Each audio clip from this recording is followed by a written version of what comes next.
What is up, everybody? Welcome to Ginger Runner Live. I'm Ethan Newberry, the Ginger Runner. This is episode 30. Yeah, we're deep into the Ginger Runner podcast / live shows, and I couldn't be more excited. And tonight, I don't know if it's an anniversary or if it's just an exciting time because we're joined by one of my favorite people, my favorite runners. He's a badass, he's fast, and his dog is better than he is.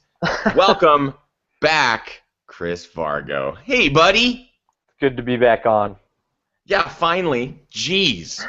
Yeah. It's been a while. I can't remember. It has been a while. I think it was when I lived in Colorado, actually. Yeah, it was a long time ago, back when you didn't have facial hair. I can't imagine how long it took for you to grow that. It took me this morning. So on today's show, we're going to talk to Chris Vargo about his upcoming race. This weekend is UROC, and I can't be more excited. Welcome to Ginger Runner Live.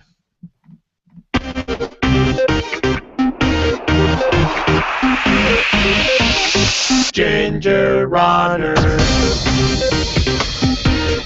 Yeah! All right, episode number 30, Ginger Runner Live. So excited.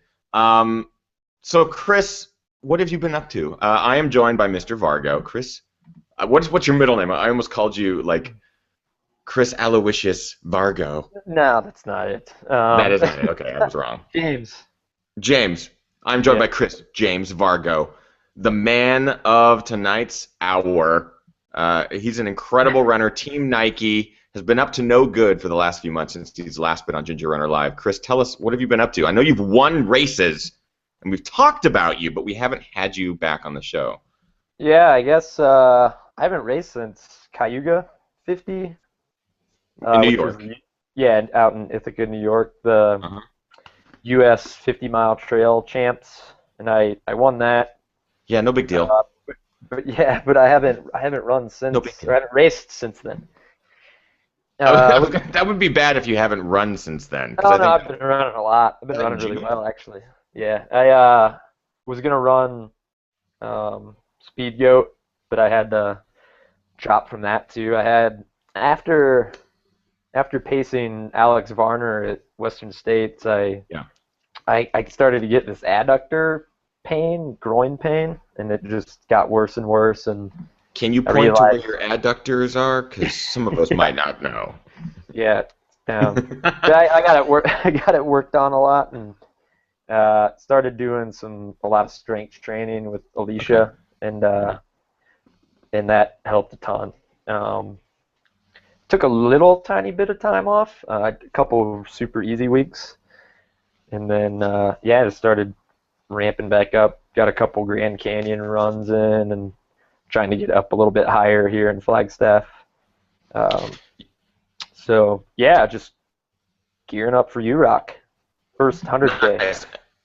Yeah, I was going to say, this is your first race of that distance. So you've done 50 milers, 50Ks. You've dominated both. You've won races of both of those distances. So this is your first 100K. It's a big 100K. There's some pretty big dudes towing that starting line, really fast guys. You mentioned before the show, the guy that got second to you at Cayuga will be towing the line. Could be some sort of vengeance there. You know, he might try to get revenge on you, Chris. So watch out for that guy. Yeah. I think he races really smart. At Cayuga, he was the only person that raced smart of anyone. So it should be except for interesting. you. Except for you, you did well. I didn't really race that smart, but he lives on the East Coast, so he's not at altitude. So that, the whole race is pretty much above 10,000 feet the whole time. So okay, yeah. Anyone at altitude is going to have a big advantage. I've been getting up to about a lot of the runs out here. You can get to like 12,000. You can get up to 13,000, just under 13, but rarely go up that high. 11,000. So should be pretty good. Had a couple great Grand Canyon runs too, climbing really well. And, it should be fun. I don't know who all will show up because this is there's so many big races right now. There's UROC, and then Run Rabbit runs the week after. So there's a lot of people running that 100, and then the Rut is in 2 weeks maybe. 2 weeks? Yeah, the rut is also coming up. Before we get too deep in this, I want to make sure that a lot of this happened in. I realized this because I just basically flew back from Vancouver today. My brain is melted. And I would be remiss if I didn't mention a lot of the accomplishments of a lot of runners over the last few weeks leading up to this. UTMB was this last weekend. I can't forget to mention UTMB, which is just this incredible race in France. A lot of previous guests from Ginger Runner Live ran it. Guillaume Calmette ran it, and I think placed 90th something or something like that. I mean, this is weeks after AC 100 too, which is just incredible. He has to be beat from that. I mean, AC 100 is no joke, and then you think about running through the mountains of Chamonix. It's incredible. Through weather too, man. Yeah, like, all sorts of crazy weather, right? I feel like it's always shitty there. Like there's always rain, and it's just to add to the madness. But man, our manager Pat Werhane went out there to go check it out, and he's like, hopefully a lot of us will be out there next year. So I mean, it's just it kind of blew his mind that the Euros just kind of they do it up a little bit more than we do. It's a big sport out there, and it's growing here, but it's in Europe it's huge. Yeah, you look at any of the photos from the finish line, from the course, and there's people lining the entire course, you know what I mean? There's people out in the mountains deep, just hundreds of people out there. It's a whole nother level. It doesn't matter what distance the race is either. Trail running in general, short, long, whatever, people love it in Europe, and I hope that translates over to the States eventually. As far as what I'm drinking tonight, I'm drinking electrolyte water because I haven't been hydrating very well, so I've got my trusty bottle with something other than alcohol for a Monday. Great, which I'm actually very excited about. Hydrating naturally, which is good. I see people in the chat room chiming in as well. This is live, so if you guys are watching, jump into the chat room, communicate. Let us know if you have any questions. Chris is going to be here for the duration of this show, and he's really good about answering questions. The guy is a coach. He's a fantastic elite ultra runner sponsored by Team Nike. So if you have any of these burning questions, if it's about a rash, I would save that for another podcast. But who knows? Maybe Chris can answer. A lot of life experience, yeah. A lot of life experience, a lot of rash experience. He also has an adorable dog who I hope we'll get to see at some point during the show. Yeah, he's in here. He's crying. Colt, come here. There's just so mystery in that sentence. He's in here somewhere. He's over. You can kind of see him down. We have to. There he is. Colt, come here. He's staring at the door. my roommate's dog is on the other side. I got you. Yeah, so he's not interested in you. I'll let him out, but then I'll close the door and he'll scratch at the door. So it's kind of a never-ending battle. I'll just leave him right there. There's some shit hanging off of his mouth too. I don't know what that is. We need to have a segment on today's show. It's just Colt. It's just called Colt. Yeah, he was. I wish I would have. I had to clean him up today because on a run there's all these ponds, what they call them tanks out here, just for like the cattle out here and like sheep and all that stuff, and they drink out of it, and they're disgusting. And it's been raining the monsoon season, so there's mosquitoes, and like he was jumping around in that, and like he was just covered in mud this morning, and it smells like shit. But yeah, he's tired now, so yep. Typical Vargo scenario there. Just smells like shit, runs through sewer water, typical. Yeah. And before I again get back to UROC and Chris's preparation for the race this weekend, today I am giving away, and actually not just me, but Jameel Curry will be joining us a little bit later on the show to give away a free entrance into his race, the Flagstaff Sky Race, which is coming up in October. This is the big skyrunning U.S. finale in Flagstaff, Arizona. You know much about it, Chris? It's going to be really cool, and Jameel actually has a really great video that he made of the course, just kind of doing what you do when you with the GoPro, and it His kind videos of are awesome. Yeah. it's really going to showcase what we have here at Flagstaff in Flagstaff. It's going to get up high. It's going to be some good climbs, some technical stuff, and it should be a lot of fun. I'll be out there. I'm not going to race, but I'm going to jump around the course and check it out. Yeah, so it should be cool. Yeah, I was gonna say since it's your hometown, there's no reason why you can't go out and cheer people on. Yeah, I I'll figured definitely. you'd be there. So I'm actually gonna be able to give away a free entrance to this race, and you can choose any of the distances. If you haven't done an ultra, no big deal. They do have I believe it's a 30, 36K, 37K Yeah. option, which is just around 20, 21 miles or something like that. So you have that option. There's also a vertical K if you want to kind of get out on the trails and have a really tough experience for a very short period of time. They'll have a vertical K option as well. So you will get to choose which race you want to jump into, and that is so awesome of Jamil to hook us up. So I'll be giving that away later in today's show. So stick around. When I bring Jamil on, he'll have some trivia questions for you, and we'll give that entrance away. Okay, Yeah, be rad. Cool. Chris. UROC, Yes. tell me about your preparation leading up to this race. So we're dealing with the distance. It's 100 kilometers. I've only done that distance once. I was terrified going into that 100-kilometer race just because it is a distance that you haven't run before. As an elite who has run multiple 50s and won multiple races, are you doing anything different in your training? Are you going into this race with different preparation, mentally, physically, anything like that? Are you just kind of throwing shit to the wind and going for it? Like what's your plan? The training's been good. It's a lot of mountain running. Like I said, made it down to the Grand Canyon, had some good runs down there, just to get some vert in. I've been running up high here. The course the map it should be interesting.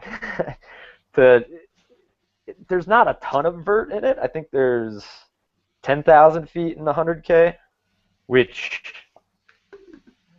doesn't seem too bad, but it's all going to be about 10,000? 10,000? 10 or 11,000 feet. Okay, yeah, that's not bad. That's actually, yeah, But, that's not bad. but you figure, even North Face has 50 miler and has 10, 11,000. So, but the issue will be it's all at altitude, which doesn't really bug me. So, I haven't raced at altitude for, I think, since Golden Gate Dirty 30 50K out in Colorado. Okay. Yeah. But it didn't bug me then. One of the bigger things that I'm going to change up is my nutrition plan. Okay.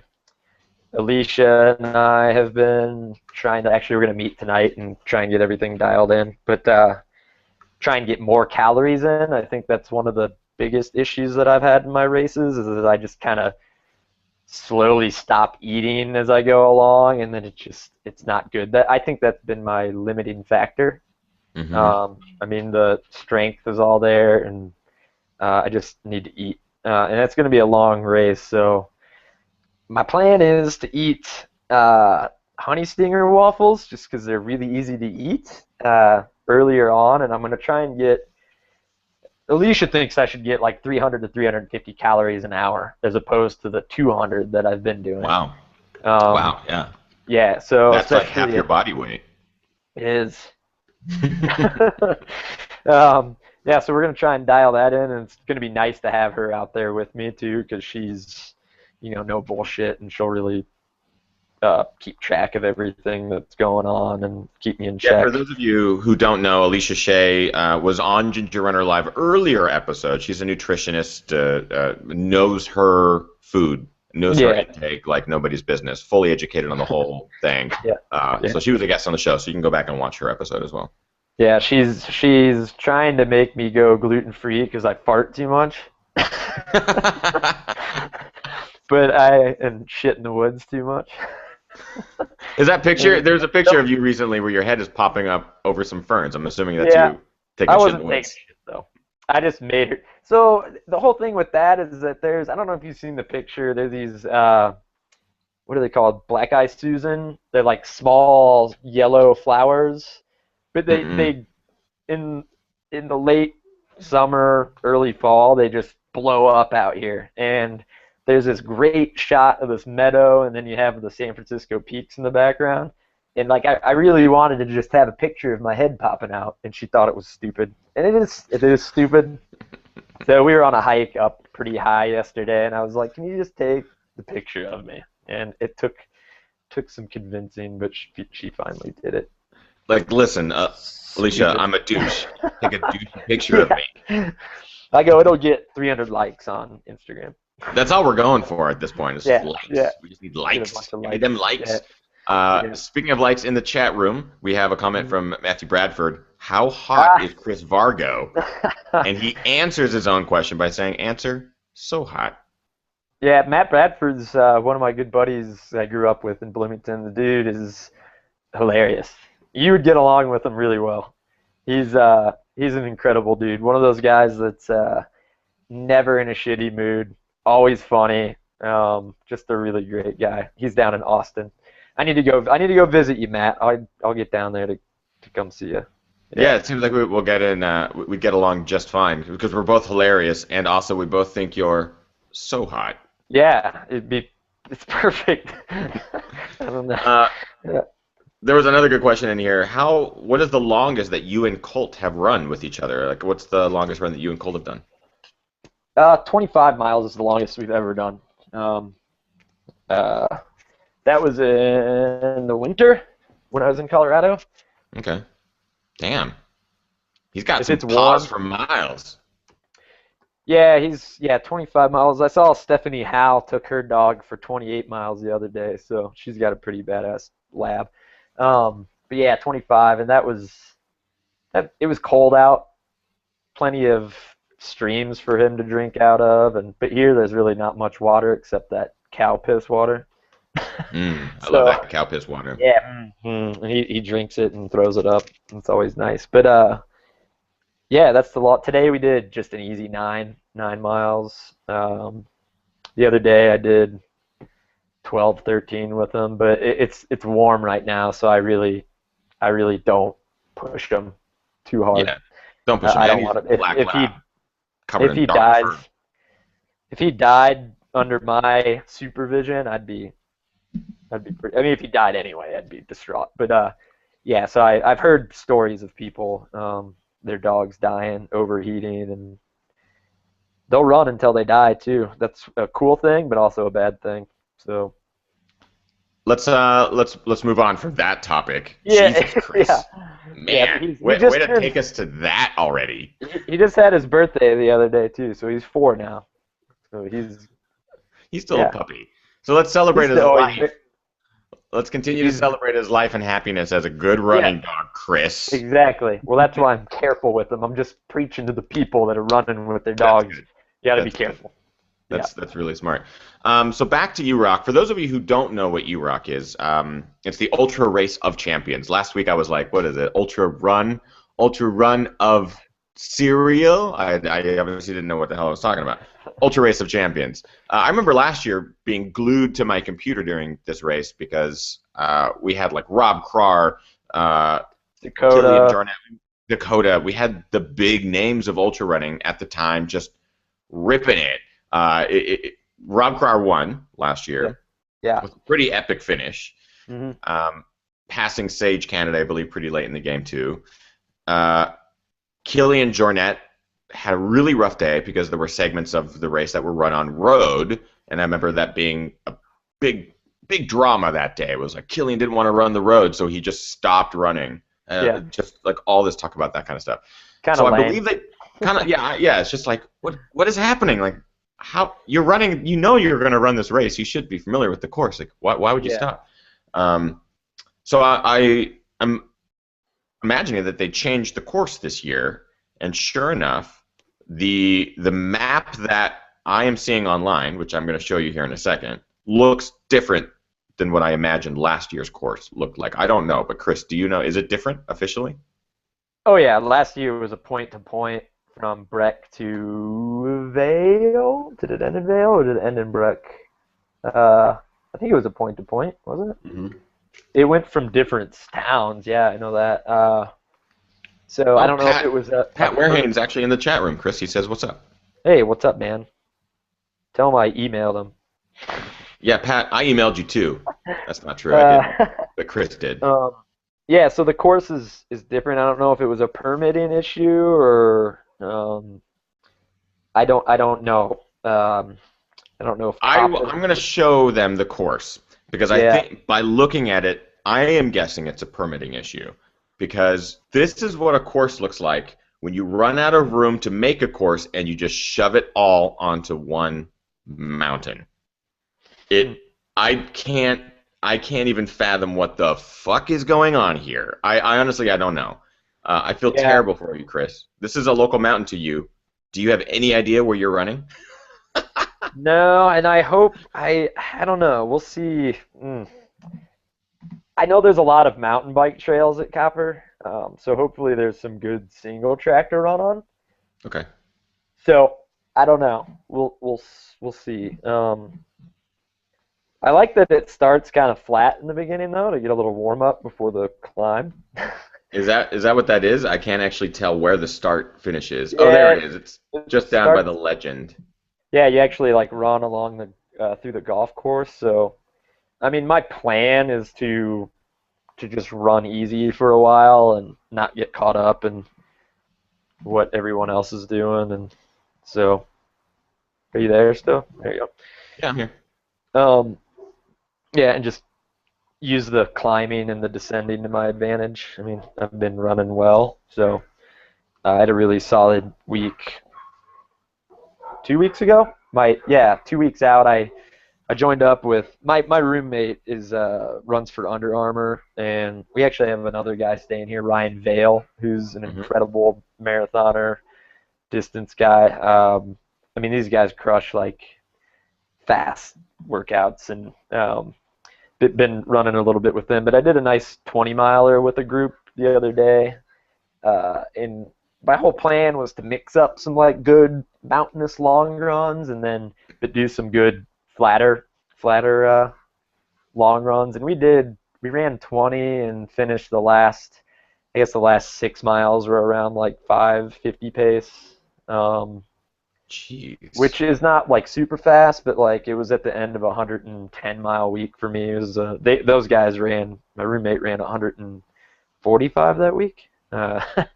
So yeah, so it was good Jeez. to add that stimulus, that longer run, a little bit flatter. I mean, we ran 20 in 2 hours and 5 minutes, 2 hours and six Yeah. minutes. So it Okay. was a pretty good last long run for me to do. So So you're in the middle of your taper at this point. I'm barely doing shit. Yeah, it's like you know how it is. Like it's hard to get out for even like a 9, 8 miler. So just ready to. I can't do anything else. I could not run leading in the race and be all right. But that's not gonna happen. Is this your A race? No, Do you for the have year, yeah. North Face. I wanna. That's my go-to. Yeah. Um, Well, this will be a this. nice precursor for that. You've got plenty of time It, to recoup afterwards. North Face is in December, first week of December. Uh, yeah. it'll get you that extra distance, some Mhm. altitude training. Yeah, this will be a No, nice it'll be stepping great, stone. and it's been one of the races that I've wanted to do, especially after last year. I wish there were more people running it. That I don't. There's always the guys that are gonna be fast that you don't really know who they are, and they're gonna run really well. So we'll see how it is. And Zach Miller's not running it. I'm kind of bummed about that too. He's focusing on World Mountain Running Champs. But after this, my next race is actually the Templier Great Race in France. I That's right. actually got You're my going overseas. You actually got to yeah do your the first overseas race. yeah the race director right before I got on with you. I just got the email with all my flight information, so um, that should be fun. Dude, So I'll that's gonna be be out awesome. there. I'll be out there the day after my birthday until the 29th of October. So the 22nd to the 29th. And All paid. when's your birthday? The Just so 21st. everyone in the world can celebrate. 21st. October 21st, yeah. It is officially So, Chris Vargo Day. yeah, so it'll be a fun way to celebrate my birthday, and I've never been to Europe. So this is kind of I mean, this has been my plan all along to, stay healthy and race, get to see the world through running. I mean, I can't complain about that at all. It's been amazing. So that'll be even I think that's a 70. Here's Colt. Hey, buddy. You see him? There he is. Oh, look at that little guy. Yeah. Just laying in his little basket. Yeah. In the chat, people in the chat when we're talking about their own dogs and how many miles their own dogs can do. Johnny D says, my pit is done. My pit bull is done at about 2 miles in the heat. Then he just lays down. And Frank S says, my pit bull will do about 7 miles tops.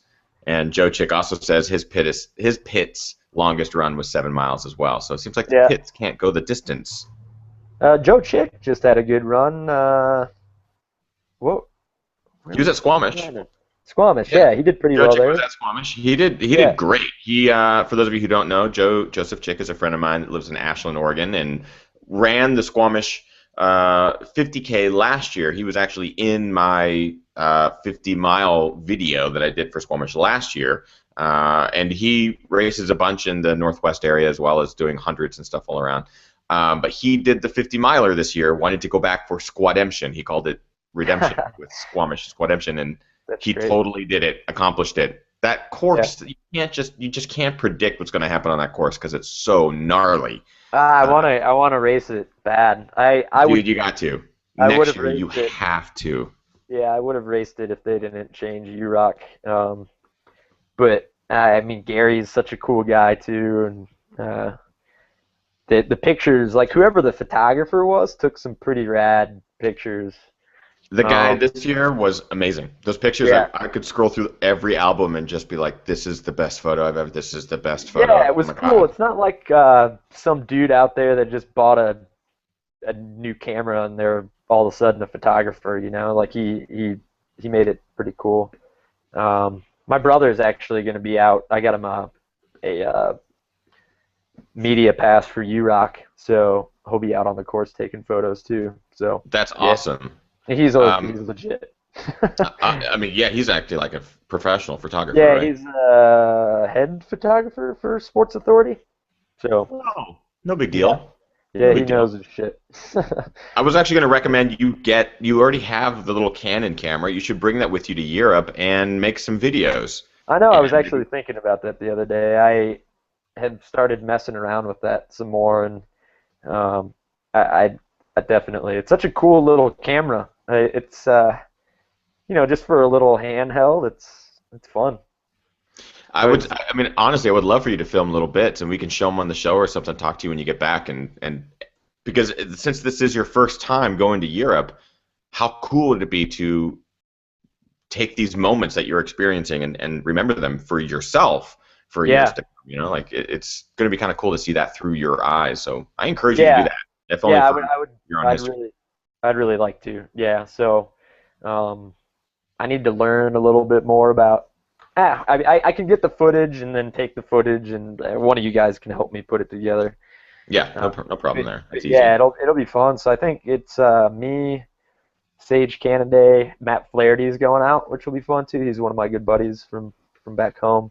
He's also running UROC. Yes, he's on the UROC starters list. He's gonna do the 50K, I believe. 50K. Okay. Yeah, he's training for 100K World Champs right now. So. Kind of a different style of running that he's doing. But Zach Miller is going to be out there, and then Alex Nichols, who runs for Innovate, another great Colorado guy. So that's the U.S. team. So it'll be fun to hang out with those guys and get some good footage, and yeah, I'm looking forward to that. But first, UROC. So UROC, man, you gotta rock it. And Diana in the chat room is saying that Brian McCurdy was the photographer. I want to make sure that I give him a shout out from Squamish. Yeah, Brian, it was amazing. Just going through those photos, so great.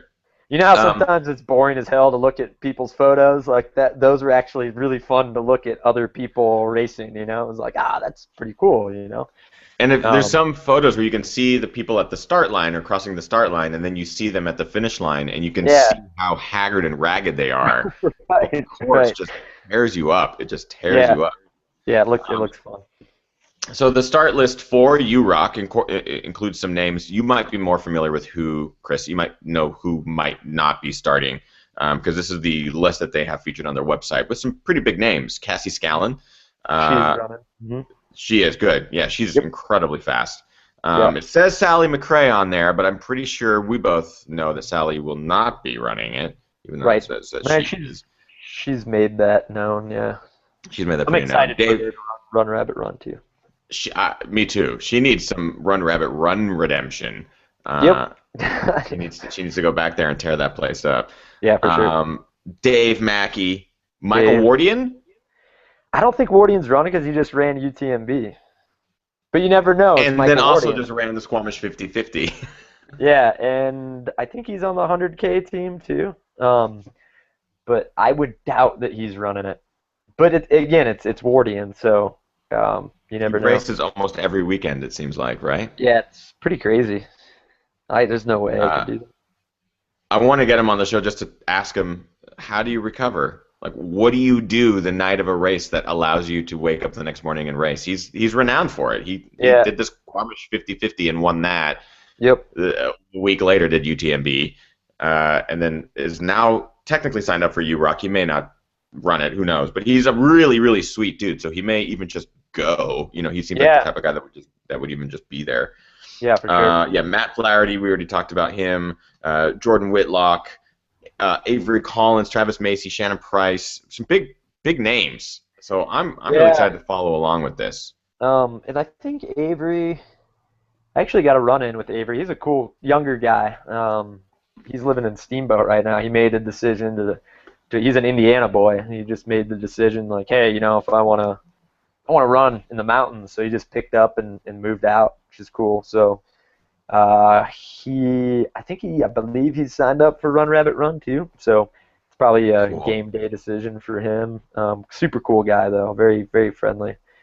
Who else? Yeah, Dave Mackey just did the Lead Man, so he did all the events and did pretty well there. He's always a good runner. Yeah, Tristan Williams. Who else was on there? Zach's not running. Zach will not be running. Andrew Bach, Dane Andrew Mitchell. Bach has had some really good. Jim Rebenak. Jim has had good runs. He's also signed up for Run Rabbit Run too, so I don't know. It'll be interesting. Are you nervous? Are you scared? I'm actually not really for this one. I feel pretty comfortable going into it. I'll be nervous like the day of, yeah. I'm nervous until the gun goes off, and then I'm fine. I mean, just like the Western States run, what was that? That hill climb, the run to top hill climb thing. Man, you were a bag of nerves all day until you started running, and then you just rocked it.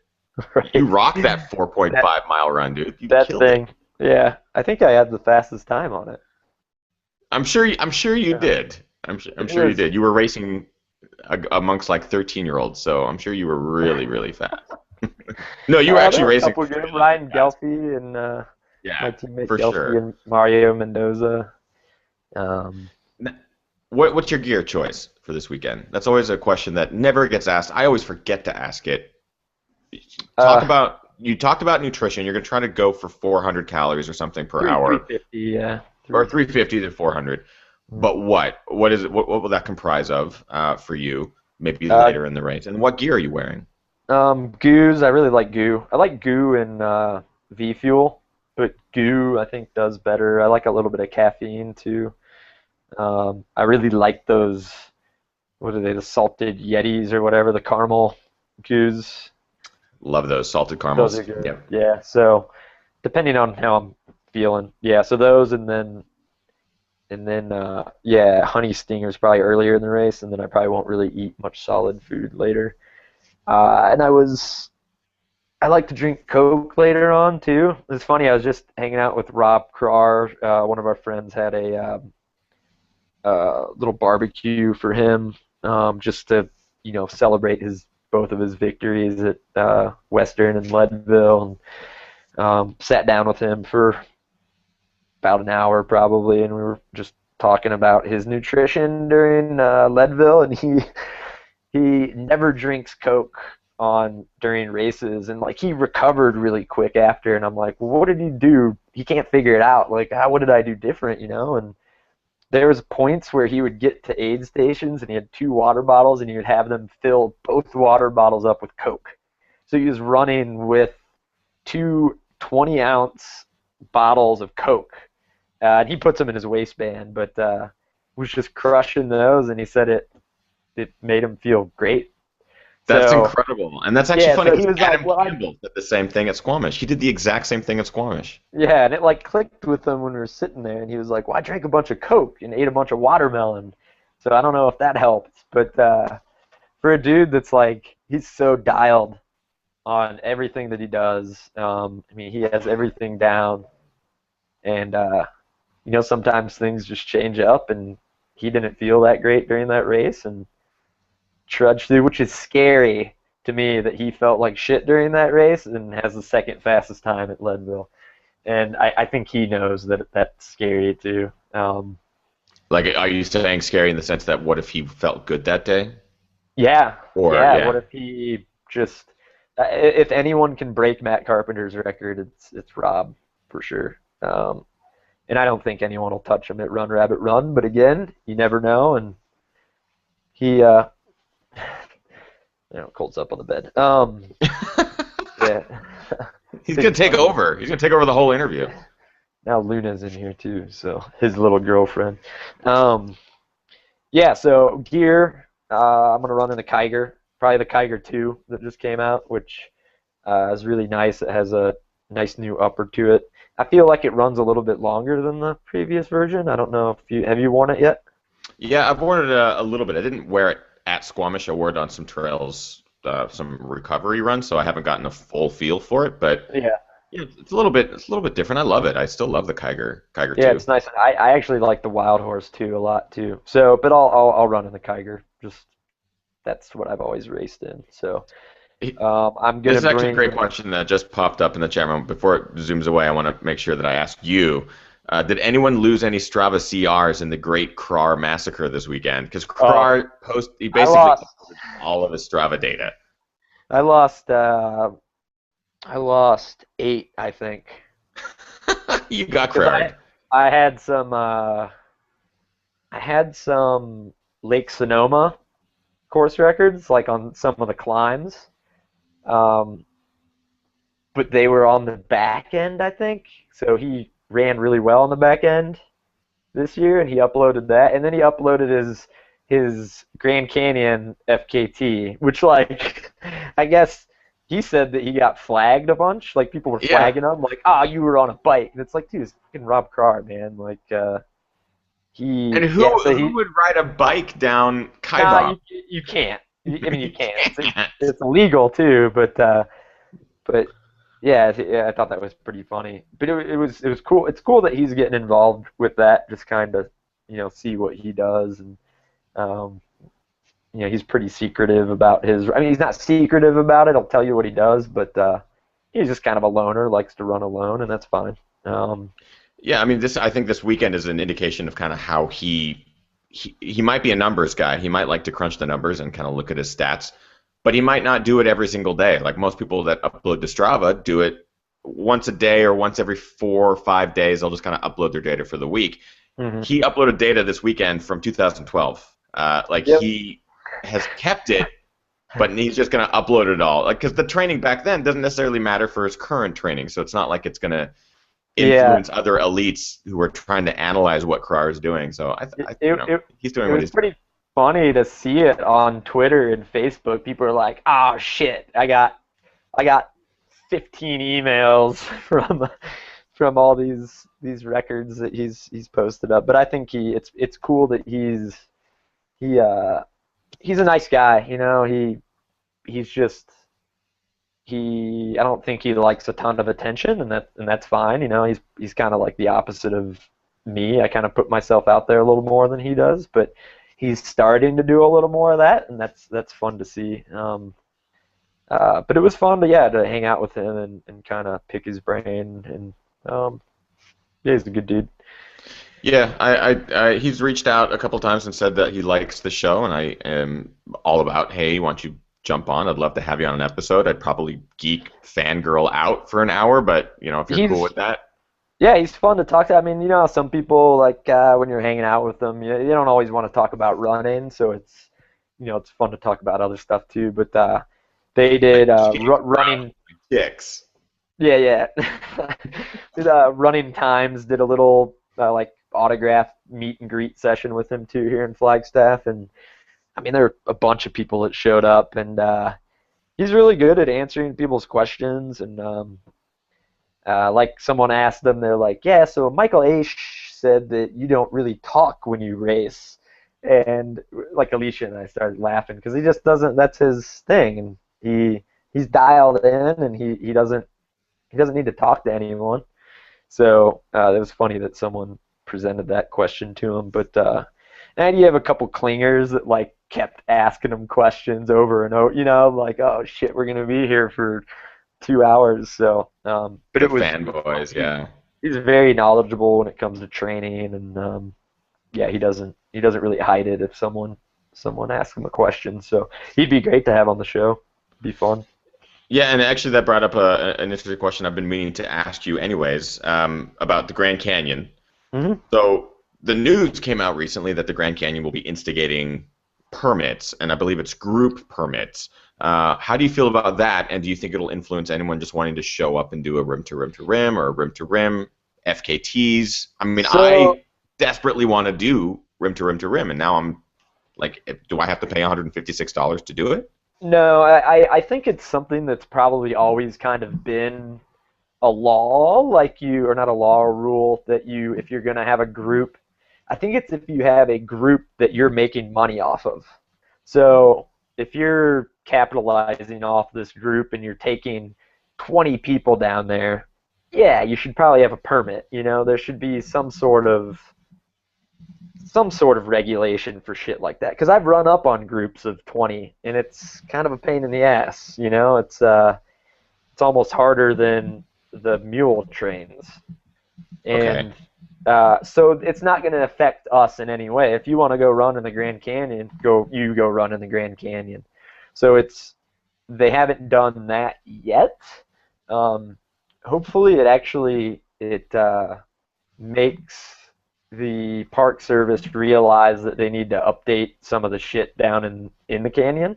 I mean, Phantom Ranch has been down there for I think 100 years or what. It's been kind of the same, and it can only accommodate a certain amount of people. But there's not only an increase in runners, there's just an increase of outdoor enthusiasts that Grand Canyon has really in the past 2 years has been glamorized. It's like this, you have to go run there, so you get people that are going there. And I think there should be, you really should educate yourself before you go down there. You should know what you're gonna come up on. You should know not to take a shit out on the trail and leave toilet paper like that. There's enough places where you can do that and keep it clean. And if I'm running out there, if I see trash on the ground, I'll pick it up and put it in my pack. Because so every once in a while it's an accident, something falls out. But you get a lot of hikers down there too that are like, I passed this couple that was hiking down Bright Angel, and the guy was like total dude bro, like tank top, and carrying a jug of water. That was his water. He was carrying a gallon jug of water. So like that's like you're That's out it, in your and he's element. hiking down.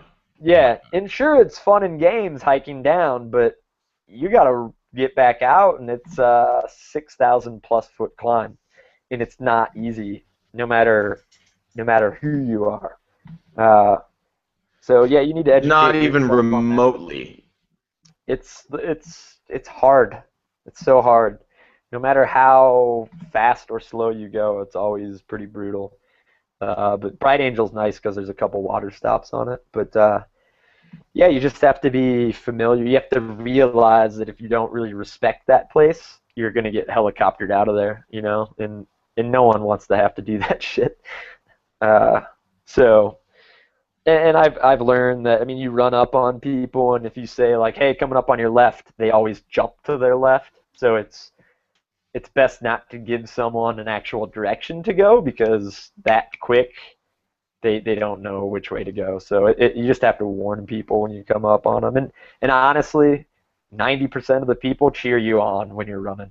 So it's pretty cool down there. But yeah, it's not going to affect any of us. It's just groups, and I think another good thing is that I think per like 20 people, you have to have one person that is wildland rescue certified and like CPR certified, which there's still going to be groups that go down there. So, it's Jamil. Hey guys. That's right. Hey. Couldn't have timed it any better, Jamil. We were just talking about the Grand Canyon. We are now joined by Mr. Jamil Curry. Are you like the creator owner of? First of all, I got to pronounce it right. Aravaipa running. It's actually Aravaipa. Aravaipa is so much easier to say than what I was trying to say. So Jamil Curry is an amazing ultra runner. Puts on a whole series of races. I love following your guys' Instagram and stuff like that. You guys just seem to have the most fun. A huge group of people that just do really cool things out there. So Aravaipa or Vipa? Aravaipa, almost like a viper. Perfect. You guys put on some of the most amazing races, including one that is coming up.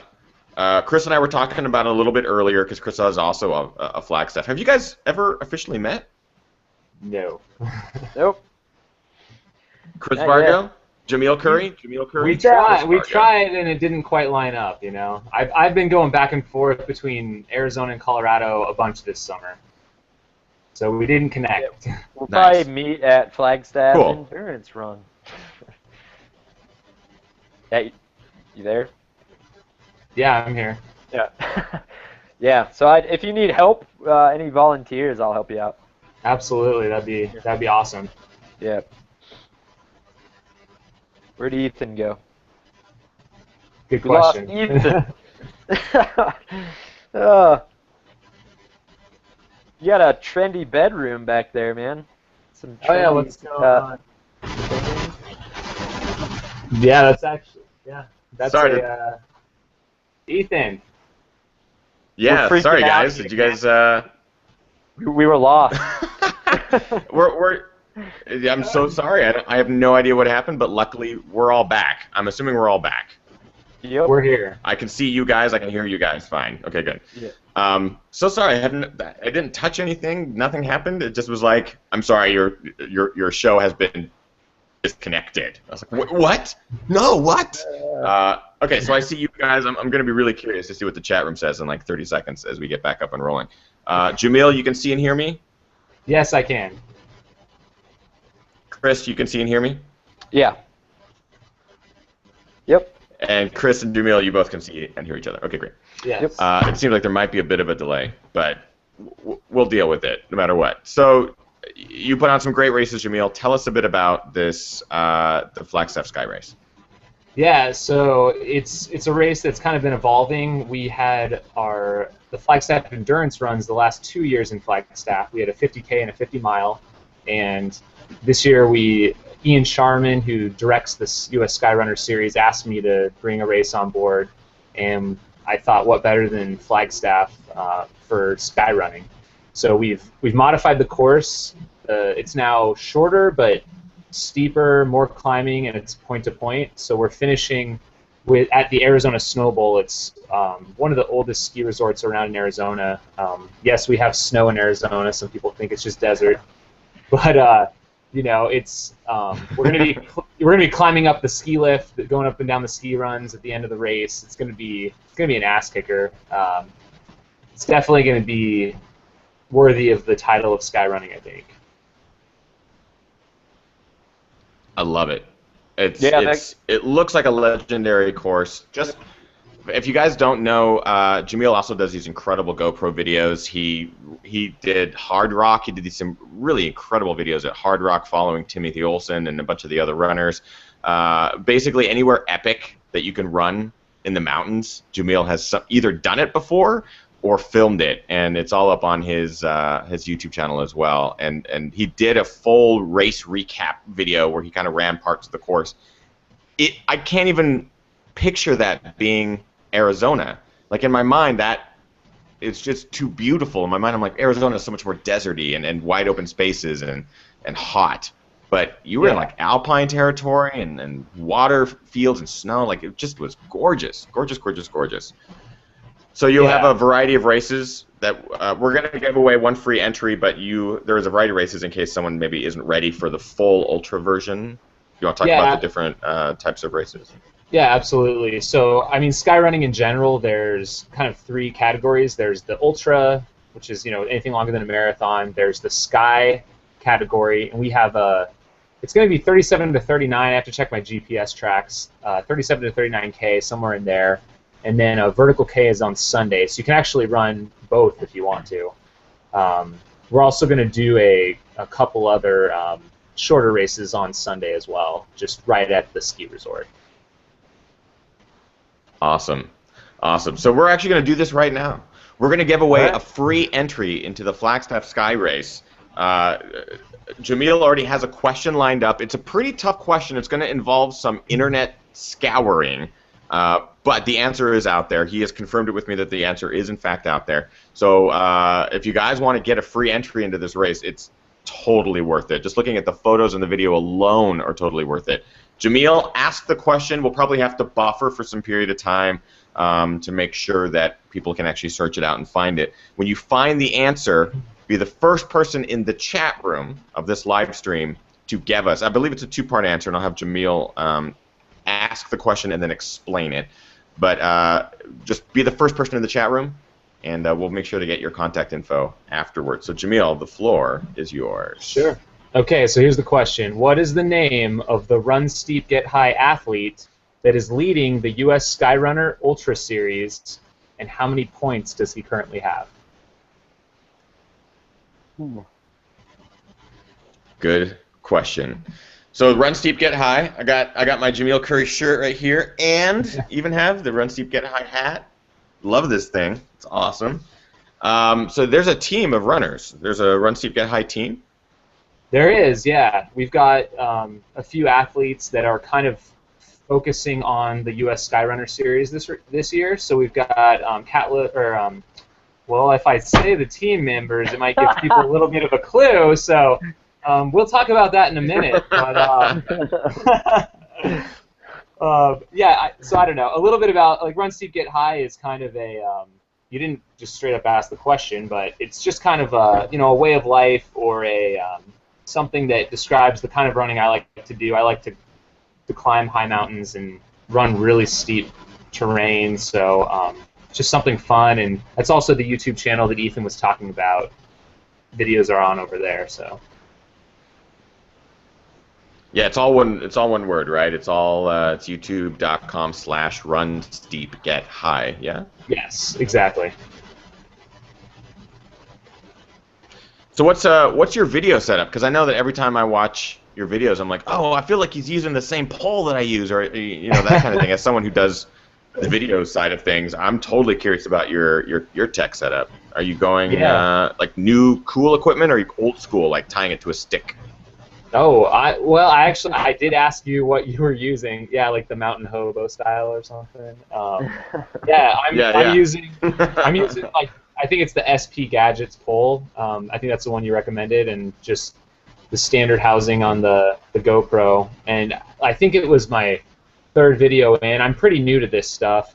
I actually broke my first GoPro. I think the 3rd video I made. So, and I think I broke another housing as well. So. I have to interrupt. Yes. Simon Roofer has officially answered first and correctly. Let me just confirm with the answer. Catlau Shipek, 164 points is correct. Yep. That is correct. Simon Roofer, you officially won an entrance for free into the Flagstaff Sky Race. You can choose any of the distances. Well done. Good internet scouring. So I would say tweet, Jamil. Where can they find you on Twitter? I'll have the winner tweet you so you at least know. Simon Roofer will reach out to you there. Air Viper Running on Twitter. Air Viper Running. It's just at Air Viper Running. So Yes. I want to make sure I got the right name. I'm saying it right. Yeah, Simon. So Simon, just reach out on Twitter, Air Viper Running, and let them know, hey, I'm Simon. I'm the guy that answered the question correctly. Did the internet scouring? Did it all very fast and well. And Jamil will hook up with you via email and all that good stuff, and get you the free entrance. You are about to embark on an epic journey because that race looks spectacular. You're about to get your ass kicked. I'm stoked, Jamil. Thank you, man. Thank you. Thanks for having me on. Yeah, and for those of you who don't know, Jamil is just an outstanding runner, really nice dude, really great guy in the community. And if it's cool, Jamil, I would like to bring you back on an episode and talk to you about kind of the epic shit that you do on a regular basis. You're kind of a badass, and I didn't even realize it, but you've done the Barkley Marathon, right? Like, you at least struggled and suffered through some of it last year, didn't you? Or 2 years ago? This year I did the fun run out there. So, just about 40 hours in the backwoods of Tennessee. No big deal. Yeah.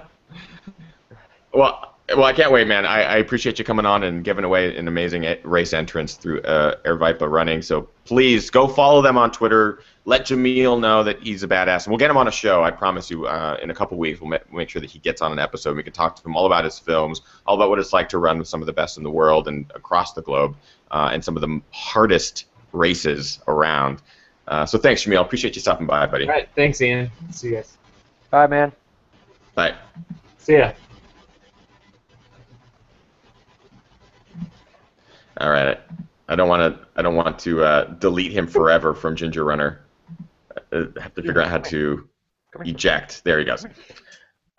I am so sorry about the internet right in there. The internet totally crapped out. Is it good now, Vargo? Can you see me and hear me?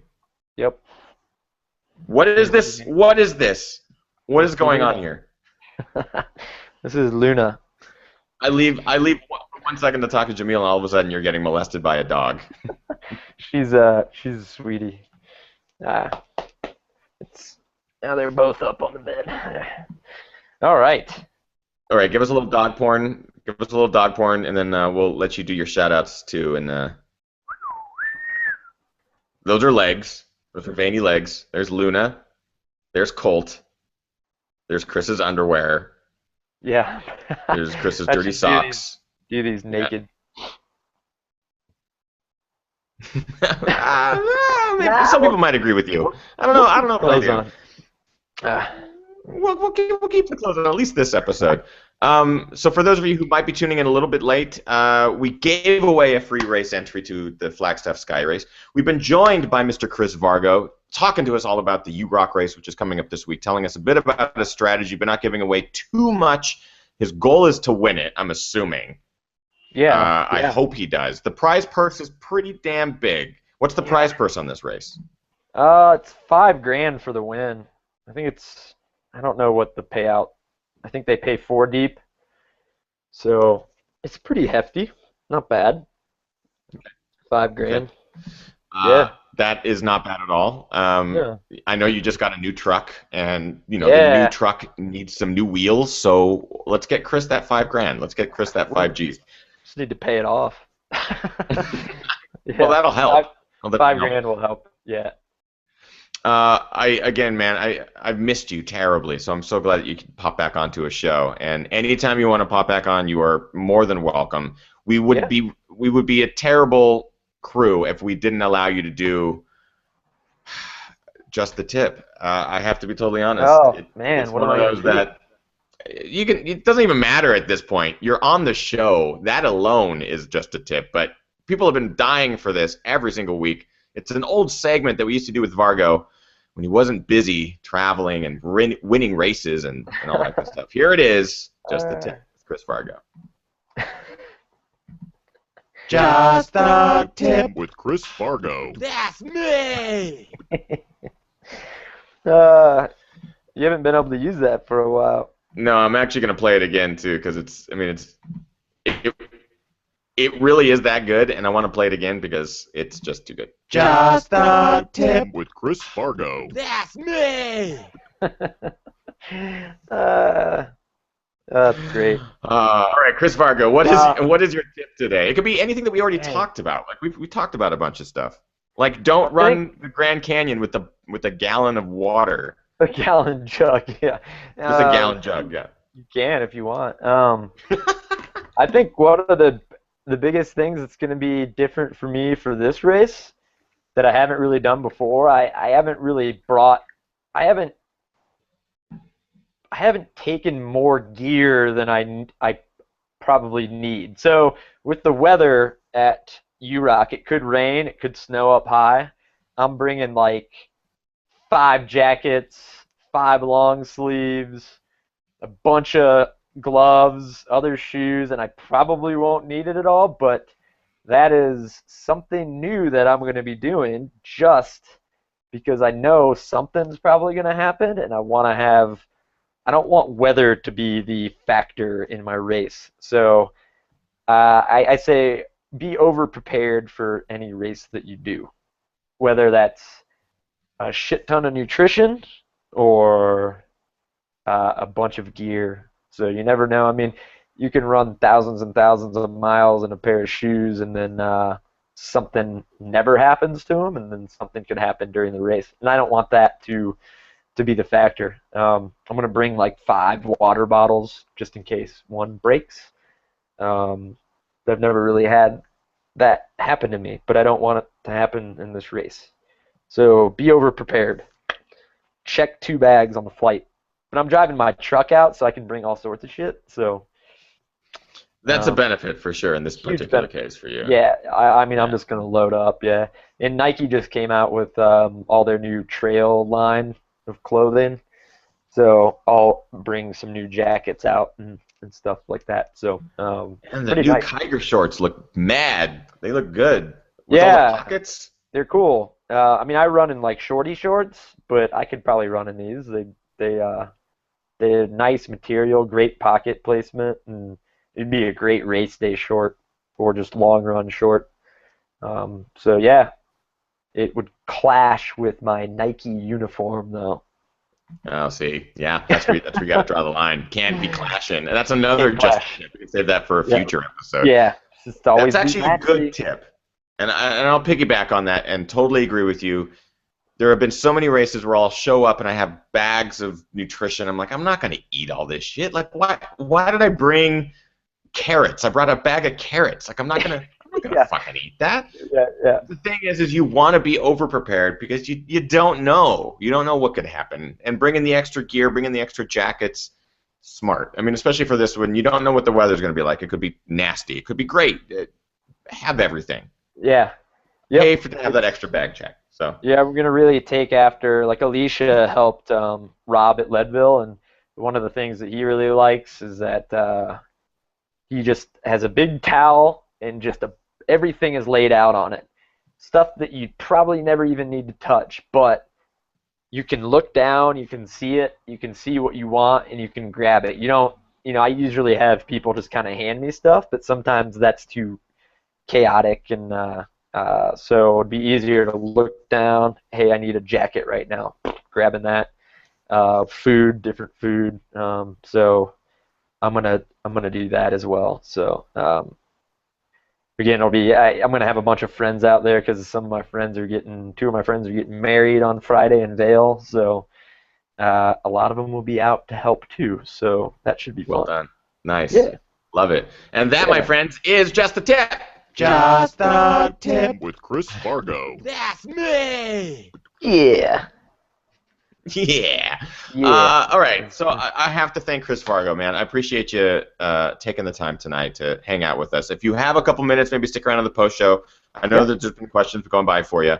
But before we actually leave the main chunk of our show, I want you to promote where can people find you on Twitter, because following you on Twitter and Instagram is awesome. You post great photos. They're funny photos. There's great captions. You retweet funny stuff. So go follow him on Twitter and Instagram. But then I also want you to talk about coaching. Pump your website. because you are a coach and you're a damn good one. We had comments in the chat room saying how good of a coach you are. So have at it, Chris. Give us the lowdown. It's been a lot of fun. I've been learning a lot with the coaching too. Just everyone's different, you know. Not everyone's gonna do what I do, and that would be bad coaching if I told people to do what I do. But yeah, I have a lot of great athletes. I need to update my website. I haven't been on there for a while, but it's vargorunning.com. But I am currently charging $120 a month, and that's like unlimited anything with me. I mean, you can Skype me, you can call me, you can text me, you can email me as much as you want, and that's I do most of my work. My training plans are usually about anywhere from 3 to 6 weeks in time in blocks, depending on what people are racing. You don't have to do like a long-term commitment with me either. You can stop after a month if you want to. But yeah, I have a couple spots available. If you want to email me at vargorunning@gmail.com, and I can shoot you what. This is just a tail, just slowly working its way up toward your mouth. She has her tail is deadly. Like she wags it so hard that it'll hit things and it'll start bleeding on the end.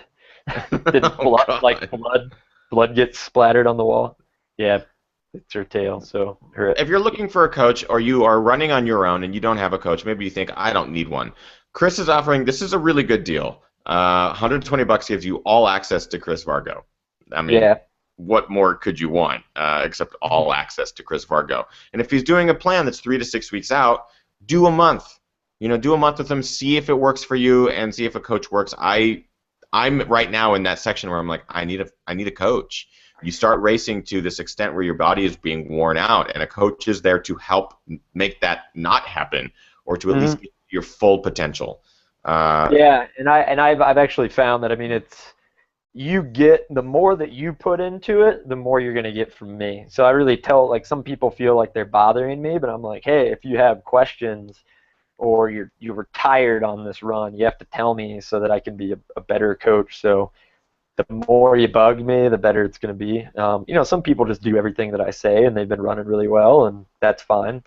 But feedback is good. So, yeah. I mean, some people are charging $300 a month, and I'll never do anything like that. And I don't want to get so many people that I can't provide you with that, kind of custom, personal, private coaching. So for sure, it doesn't matter if I have a guy that runs 5Ks, training him, and I have people training for 24-hour races and 100-milers and everything. So it's been fun. I'm training a guy in prison too, who's actually become a pretty good friend. Like he's a cool guy, and he's an incredible runner. He ran 98 miles last week in prison. So if you're complaining about running in the mountains, just think you're not running in the prison yard. So super tough guy. Yeah, so if you want to contact me, vargorunning@gmail.com. I'm going to be pretty busy this week with travel to Colorado and racing, but I'm pretty good about getting back to you quick. So, yeah, hit me up. Do it, and go onto Twitter @thevargo and let him know. Good luck, man. Good luck at UROC this weekend. It's a Saturday race. It's going to be a big one, and can't wait to follow the man and watch him take home the trophy and the $5,000 to spend on his friends. Yeah, I hope so.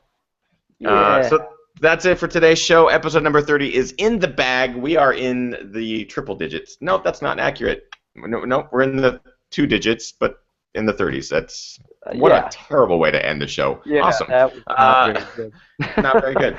Make sure you follow me on all the social networks, over on Twitter @TheGingerRunner, and Facebook, facebook.com/TheGingerRunner. Instagram is @EthanNewberry, because the Ginger Runner already exists. Thank you. And make sure you go to gingerrunner.com and subscribe to the YouTube channel, youtube.com/TheGingerRunner, posting 2 to 3 videos every week. This week will be my San Francisco race video, which I ran back in a long time ago, July. And then I'll be working on the Squamish 50/50 race video, which I'm very excited about. And we have questions in the chat room. We're going to stick around a little bit in the post show to answer some of them. Chris will be here as well. Thank you very much for tuning in. I'm here every Monday at 6 p.m. Pacific, live with Ginger Runner Live. And we'll see you guys next week. Thanks, dude. With Dom Grossman and Katie DeSplinter. You got it, Chris. We'll see you in the post show. Mm-hmm.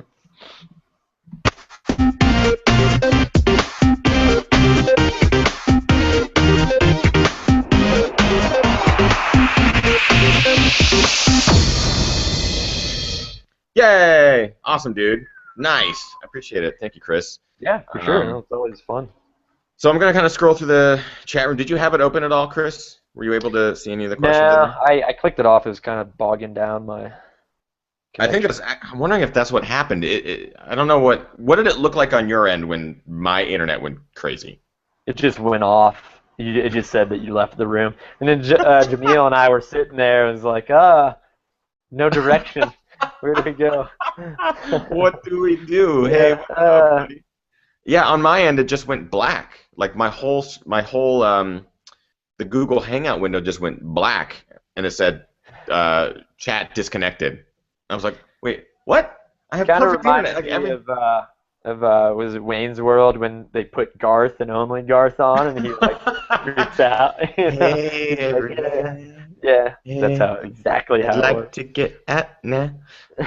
All right, so I'm gonna kind of scroll through here. I know that there was a lot of questions about. Do you know? Oh yeah, there was a question in here. If you know if Nike is coming out with any more clothing for the trail runners other than the shorts, the jacket, and the shoes, or the tights as well. Any additional items? Shorts, jackets. There's like this great half zip. There's going to be more like tech tees. They're going to have that type of color. Their tech tees are pretty much dialed in. I like both the dry fit and that like soft. I guess it's still dry fit. I forget, what do they call it? The knit thread or whatever. I'm a great ambassador for Nike. That knit thread. It's a sweater. It's a sweater. Shoes will be out in the Kiger and the Wild Horse. They won't add anything to that. They are going to come out with the Lunar Trainer, which is a road shoe. It's a more durable Lunar Racer, which I have a pair of them, and they're amazing on the road. What else do they? Jackets. There's a bunch of different colors in the jackets too. The jacket's really nice. I like all the colors of the new gear. It's all yeah, really it's cool cool. stuff. They do kind of like the earthy color, but then throw in like neon. You know. Yeah. So it's cool. Yeah. I don't know if Pat's still watching, but Pat, good job. I know it's all Pat, like sitting there designing everything, but good job, Pat. Yeah. The design team did really well. Yeah, tights. The tights, all the colors. It's great material. The pockets on the tights are nice too. I hope they come out with like half tights. That'd be nice. Little man prees or shorts? Not knee or below knee? Shorts. Yeah, I don't wear man prees. And we got Billy Yang in the chat room. I saw Billy Yang jumped in there, and Kimberly Tashima, my fiance, is also in there. We had a whole slew of really cool people in the chat room today. Hey guys, what's going on? This question came a lot earlier. Darren Paulin asked, does Vargo have any pacers for UROC? Would you use pacers for this? Are you allowed to? You're not allowed to if you want to win money. Oh, interesting. No pacer. I don't think I'd ever have a pacer for 100K. There's so many aid stations and crew stops too. It's like there aren't going to be any like 15-mile stints where I'm running in the dark by myself, you know. So, no, no pacer. I totally forgot to show this. Those of you who are still watching are going to freak out. I finally got 100 Train Race beer buffs. These will go on sale at the end of this week.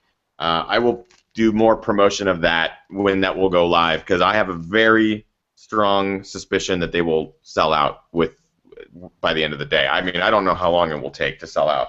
I hope quick. That'd be really great, because then I can order more, but I have a limited number. You need to make a Train Race tee for me.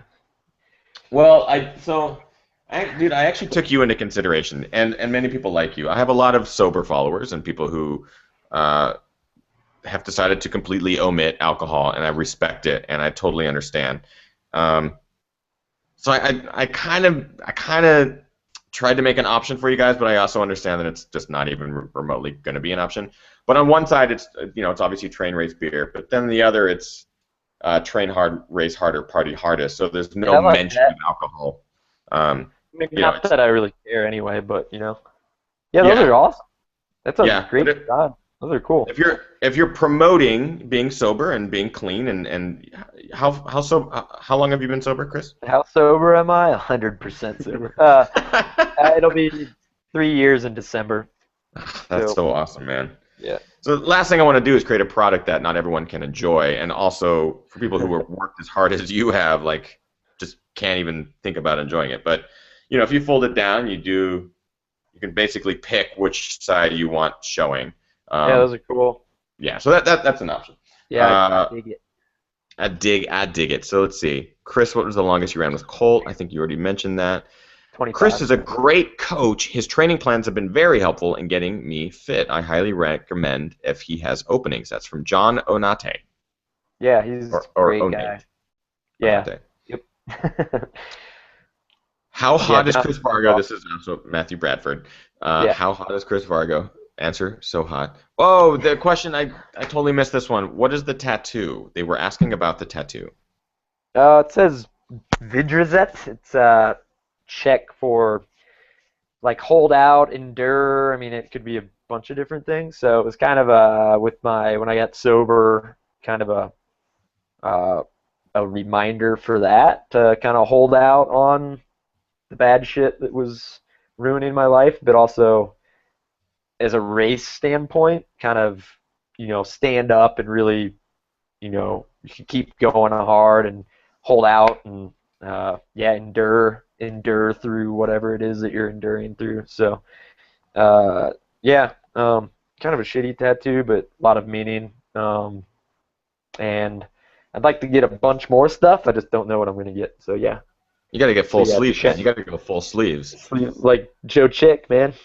Yeah, he's got some beautiful tattoos and Which tons of ink.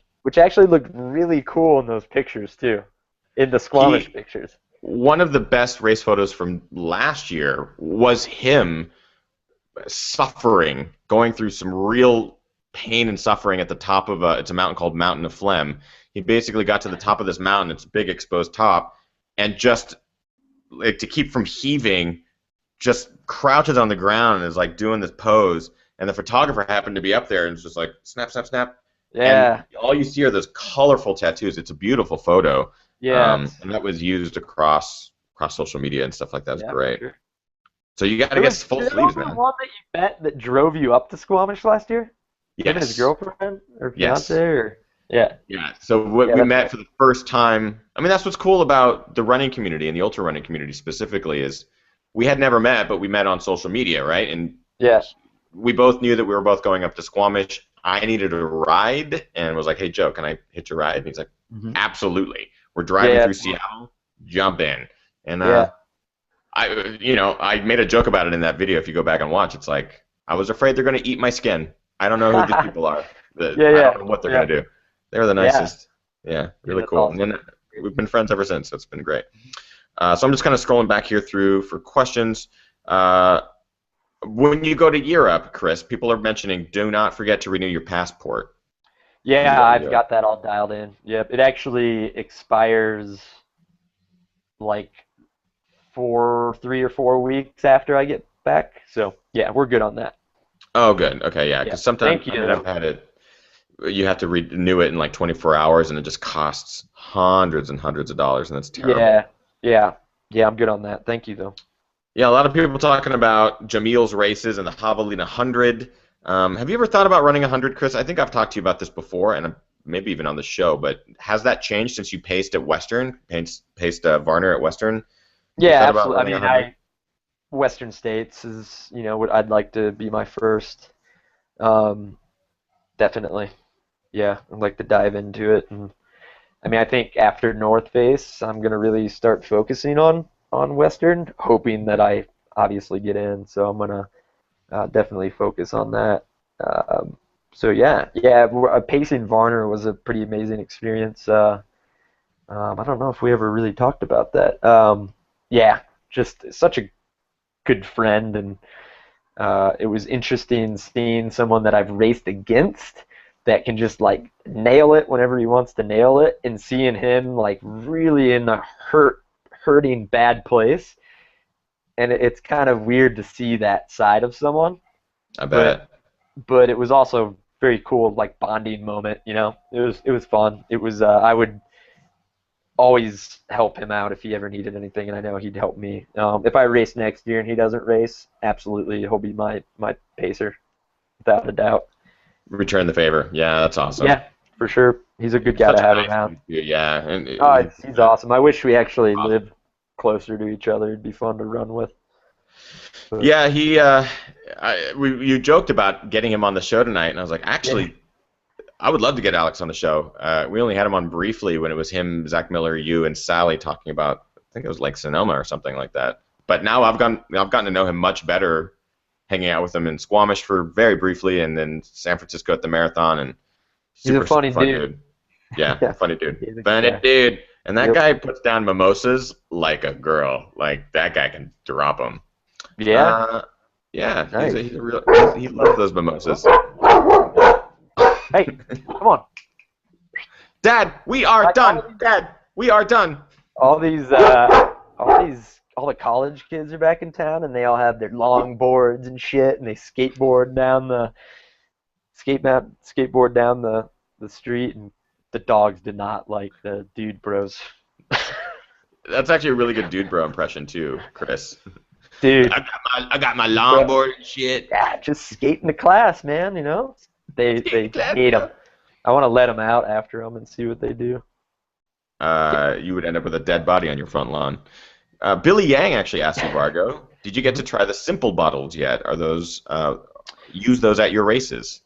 I have. The only downfall of those is that they're 13 ounces. So in the quality, and I've been in contact with the guy that started the company, super nice guy. I'm actually going to use those Nathan bottles that are, I think, 18 ounces, but they're kind of shaped like pretty flat and with half tights on. Oh, that's perfect. Yeah, so I'll be racing with those. But the simple bottles, they're getting there on a really great product. Yeah, I need to use them a little bit more. I know Mike Aish likes them a lot too, so it's starting to catch on. Running without handhelds is the most amazing thing in the world. I couldn't agree more. And when I'm running these races now, I'm using the backpack purely so I can keep my camera, because you can't really run. I mean, I've done a marathon distance holding the camera, so I have my Ultimate Direction handheld, and I'll hold the GoPro in front of it on the stick so I can extend it out and do whatever I do.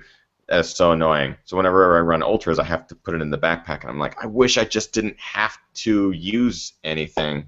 Yep. I want to be able to use those down in the hand. Like I run with Ian Torrance out here a lot, and he's a good friend. He says that handheld water bottles are the worst thing to ever happen to running. You'll never see him running with a handheld. Yeah. Sounds like it. Yeah, sounds like it. Nick Fremgen in the chat room asks, this is off topic, but I would appreciate any tips.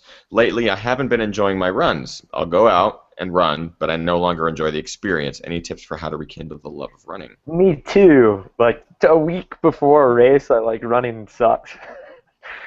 But I you have those runs that just suck too. But yeah, that does happen. I would suggest doing some cross training.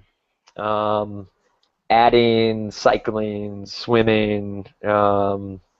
I actually really enjoy the elliptical. That's another thing that I've added into training. So whenever Alicia and I go to the gym to lift, we'll knock out like an hour and a half on the elliptical.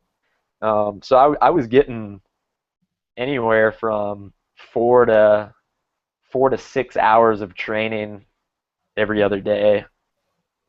Just with all of that combined, we would spend 2.5 hours at the gym.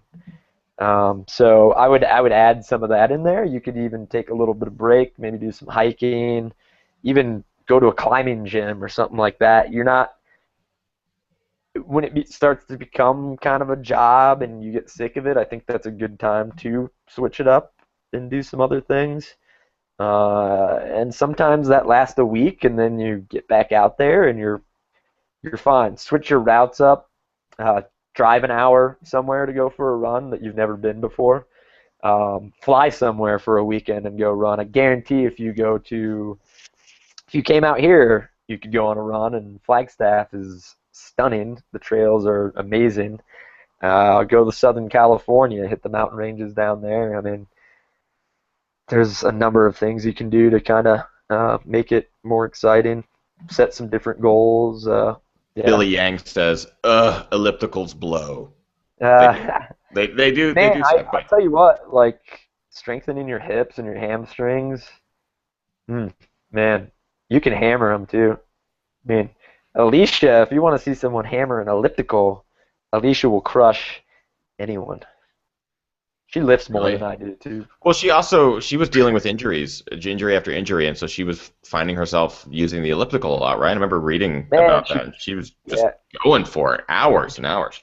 Trains her ass off. She's hopefully running the Flagline 50K, which is another race that's coming up, is going to be the U.S. 50K champs. So we're flying out from Denver or actually from Steamboat to Portland, and so we'll be out there for a little bit. Gonna hang out with the Nike crew for a bit too. So Nice. that'll be another good race. So yeah, she's strong. Nice.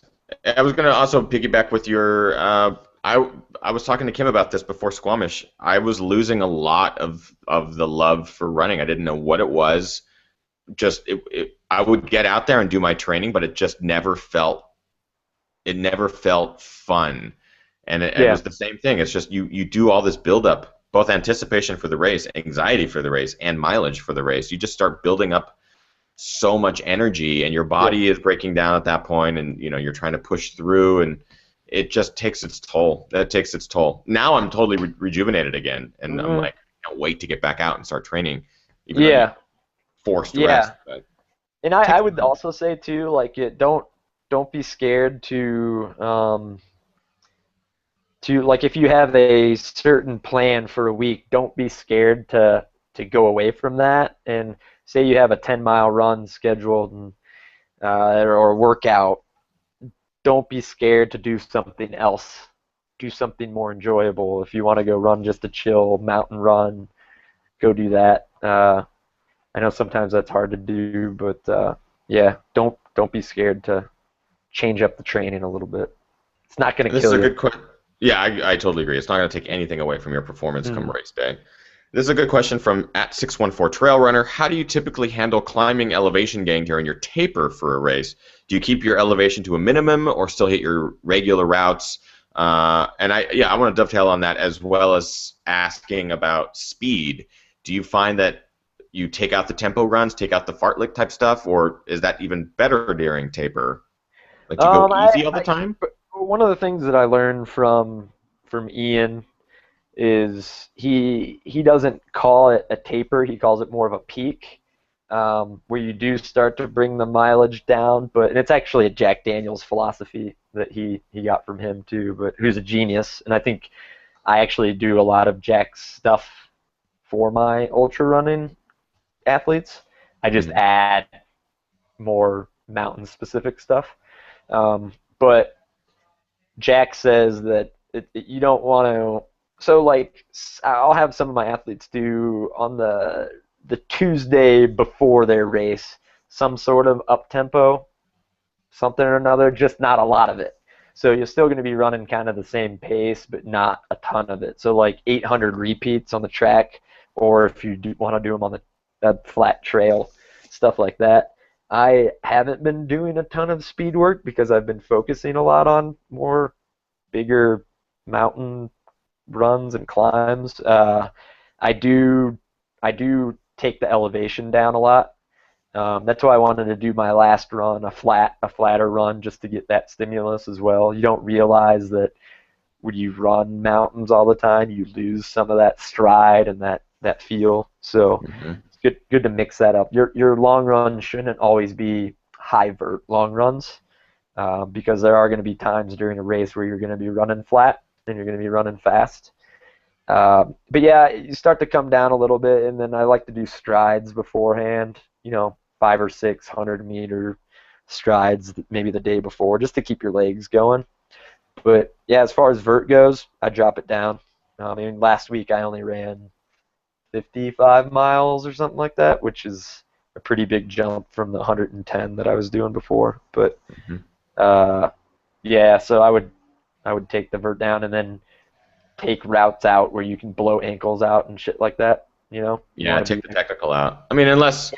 Yeah, for sure. I almost said unless it's a technical race, but I'm like, no, that even more reason to take the technical out leading up to it. You don't want to hurt yourself. Yeah, because one of the worst things you can do is like be overcautious when you're running, and you run tense, and that's just when shit goes wrong. So yeah, like I was running with Ryan Vale today, he's a Brooks athlete that's living with us right now, and like we went on this easy. I'm like, yeah, we'll go on this easy route, and we go out this dirt road, and then I managed to take us on a wrong turn, and then we started like bushwhacking through, and I'm like, shit, man, this dude's training for, I mean, he wants to be, top 10 at world marathons. I can't say which one he's doing yet because I don't think he's been public with that yet. So, I mean, he's like really dialed in with his training, and we're running over these like volcanic rocks and shit, and I'm like, oh God, I'm going to be like, he's gonna blow his ankles out right You're now. gonna be the reason that he I'm gonna be the reason. I kept apologizing to him, but he's cool though. So so those guys you don't want to fuck them up. But where was I? Yeah, not running on techie stuff. I think that's good. Good advice. This question. This is from Dope Ass Drop TV, who is trying to figure out if he's in the chat room, and I get it. Probably new to the show. You are in the chat room. I'm seeing your comments. It's totally live. It's a question that I'm sure you get asked a lot, Chris, and answer it however you want. Chris, how did you become a Nike-sponsored athlete, and how do you be a fast uphill runner, and how do you become an elite runner? It's probably a tough question to answer, because it's all very dependent on certain things. Yeah, I mean, you have to race well. I was lucky enough to have some good results, and I think like North Face last year, I got third, which I wanted to win still, but that kind of put me out there a little bit more. And actually, Sally was on Nike, and I was trying to find sponsors, and I was going to run with Adidas, and then there's a couple other things that were going on, and Pat, our manager, contacted me, and I was like, yeah, it's if you've never had a sponsor, it's good to get even just a little something to be a stepping stone, because you can put that into your resume. Have a good race resume put together, but obviously you want to race well, you want to be a good ambassador. I think putting yourself out there on the interwebs, social media, but not always be about running. Sometimes that can be too in your face. I don't want to throw pictures of Nike shoes all the time at you. I kind of want to show you more of my lifestyle, what I do outside of running too. That helps. But yeah, racing well, training hard. Billy Yang says Vargo also chose his parents well. That helps. Yeah, I mean, my brother and I have been good athletes our whole lives. I think that you do, DNA makeup helps. I think that has a lot to do with it. You look at I'm a small guy. I'm built for running. I was built for cycling. Not built for football. I'm not built for lifting. That's just kind of how it is. I think that's the best answer to that question is, how did you become a sponsored and elite athlete? Yeah, that's how we can just sum it all up. Yeah, I mean, I try and be the best ambassador possible. There's a lot of stuff that irks me about trail running. Some people in the community piss me off, but I try and keep my mouth closed. There's some people that are bad ambassadors of the sport, and I think it's bullshit. I don't think I know everything about the sport. I'm always learning, so there's always people to learn from, and that's what's cool about it. So Yeah, I agree. And a part of why I do what I do is because a lot of attention is put on elite runners like yourself, and you guys, as someone who was not, I love my parents, but they did not give me the gift of speed. I was not genetically given that gift of a sub 5 mile. I'm sure maybe someday I could do one, but that would be it. So there's ways that you can go out and still have fun and not be an elite runner and not have a sponsorship. It doesn't always have to be that. I'm a perfect example of someone who's in the mid front pack and just loves every fucking race I run. And absolutely. I get to meet people like you and hang out with the guys who are running the elite at the elite level and find out that they are human. They're humans and they have personalities and they're not robots. So it's, we all have shitty running days, and that recently someone, I won't, and if you guys probably read it, I won't say their name, but wrote a column on running times about where the sport is going right now, and they were really ripping on it and saying that there was elitism, and then there was all this stuff that I've never seen in the sport.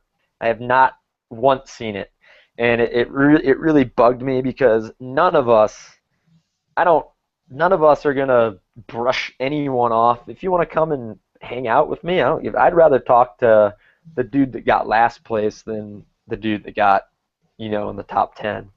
Of course, a lot of my friends are good runners too, and it's so I guess really the big thing is that we all have our own goals, and it's all relative. So if your goal is to be top 20 or to just finish a race, that's no different than me wanting to win a race. It's all the same thing. I get enjoyment out of you, Ethan. I mean, I was very excited for you when you did the 50-50. I mean, that I knew that was weighing on you a lot, and you trained really hard for it, and I thought that was awesome. That kind of stuff is great. And that's what's cool about our sport right now. And if you ever hear of anyone being a dickhead, let me know, and we'll have to knock them down a few notches because it's not cool. We're all willing to. I'll punch him in the neck. You can run over him in your Tacoma. Yes. Perfect. And I'll stick the or hold on him. Yeah, have the dogs run out after him. Or Luna. I agree with you, man. I absolutely agree with you. There's no place for that kind of stuff in the sport. And I would much rather hang out with the last place person than the top 10 people that are gloating about it at the finish line, or we'll finish the race and then go home and be like, oh, that was fun. Because the people who finish last have stories. Stick around. You're gonna learn, and you're gonna meet the coolest people that you've ever met. I met so many cool people at North Face, at Way Too Cool. Like I didn't want to go home. I wanted to sit there, and I wanted to meet these people, and it's just cool. It's not even just learning about their race, but learning about their lives. Like there's so many cool people out there. Don't be a dick. And there aren't any people. I mean, there's a couple people, I call them the angry dinosaurs. Some of the older people. Some of the older people in the sport that can't handle the fact that it's growing. And, with growth comes great shows like this, comes great gear review that you do. It comes with companies like Nike really want to up their game and have a great product for people. Everyone has to up their game. There's more players on all aspects, whether it's the coverage, like I Run Far and Ultra Sports TV or Ultra Sports Live. You got to up your game if you want to be, whether it's the product or just the social media and race coverage standpoint. That's awesome. For sure. And we all have to up our game to be better runners. Constantly. Yep. I was actually having a conversation with Kim about this the other night. Specifically, I've been getting emails since I started Ginger Runner from corporations, from PR brands, and I'm not going to go too much into detail. I was going to write a big blog post about it, but I'm going to have to kind of change my direction because it was going down a fairly negative route, and I hate putting that out there. I think I want it to be more constructive. There are companies and there's organizations out there that will just send you emails that they're blanket emails that they send to hundreds of people. They have no idea who you are. There's no personal communication. They spell your name wrong. They use the wrong name, and they pretend like they know about what you do or any of that kind of stuff. And I'm like, you guys don't get it. You guys are jumping on a bandwagon. It's like this is a community. This is a family. And specifically trail running. I mean, road running, it has some of it, but trail running and ultra running, it's a family. It's a community. And I fully 100% want to continue to embrace that. As it grows, I know that that'll begin to change. It'll change because there will be sub pockets and all that kind of stuff. But the great thing is like you have to be, if you want people to watch your stuff, you have to have passion like you do. You can't have some Joe Schmo coming in just trying to make a buck, because all of us are going to see right through it, and no one's going to pay attention to it. It's not going to work. So keep doing what you're doing, and you too, man. Staying keep true being real. to it. And, yeah. Keep being real and don't hide behind all the prize money that you're going to be winning this weekend. Share that well, man. Yeah. Who knows? I mean, who knows what's going to happen? There's going to be some people that are running well, so it'll be fun. It's going to be fun. Billy Yang has already quoted you. Don't be a dick, Chris Vargo. Yep. And I think that's probably the most accurate quote. This whole post show could be an entire show in and of itself. So right. Don't be a dick. It's really, really good. Yeah, don't be a dick, Chris Vargo. Chris, dude, it's awesome to touch base with you and kind of communicate with you a little bit again. It's been too long, and thank you for all the support for the Squamish 50/50. I mean, like the messages and all that stuff that you would constantly send was fully rad. I will be doing the same for you this weekend, leading up to UROC. I always like your pre-race messages. They'll probably involve a lot of swearing, innuendos, and just good old pump and hype. Exactly. Yep. Can't wait. I never delete them. Yep. Don't save them, and then let someone break into the cloud and post them online for everyone to see. Exactly. You guys are amazing for continuing to watch this show. This has been the post show. I hope I answered, or Chris was able to answer some of your questions. I know that some more scrolled by, and as soon as I saw them, I'm like, oh man, that's another 20-minute question. Save them or tweet at Chris at the Vargo. Not at Chris, but tweet at him at the Vargo and let him know, hey, I have this question or whatever. He's super active on social media, and we'll get back to you pronto. So, Chris, any last words? No, man. Thanks for having me on, and thanks everyone for watching. And if any of you guys are gonna be out at UROC, just come up and say hi, and we can hang out. So yeah. Good. And good luck to anyone racing this weekend. Cup his butt, everyone. Cup Chris's butt if you see him. Absolutely. Tune in next week.